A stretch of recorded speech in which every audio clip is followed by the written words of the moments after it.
రాజకీయ ఉద్దేశాలు తనకి లేవు అన్నటువంటి విషయాన్ని ఇంతకు ముందే జూనియర్ ఎన్టీఆర్ చెప్పేశాడు. ఒకప్పుడు 2009లో తెలుగుదేశం విజయం కోసం భారీ ఎత్తున రాష్ట్ర వ్యాప్త పర్యటనలు చేశాడు. అప్పుడు విపరీతమైన పేరొచ్చింది. జూనియర్ ఎన్టీఆర్, ఒరిజినల్ ఎన్టీఆర్ ఫేస్‌తో ఉండటం ఇదంతా. కానీ ఆ సందర్భంలో పార్టీ ఓటమికి జూనియర్ ఎన్టీఆర్ మీదకి తొయ్యడం జరిగింది. ఆ తర్వాత కాలంలో మామూలుగా అయితే జూనియర్ ఎన్టీఆర్ ప్రతిసారి మహానాడులో పార్టిసిపేట్ చేయడం జరిగేది.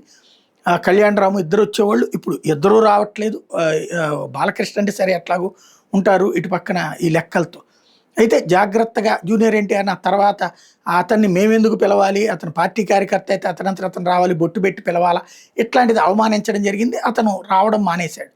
ఇప్పుడు కూడా ఈ ట్రిప్ మహానాడుకు కూడా రాలేదు. అదే సందర్భంలో ఎన్టీఆర్కి నివాళులు అర్పించడం అన్నది హైదరాబాద్లో ప్రతి ఏడాది చేస్తాడు, అక్కడ చేశాడు.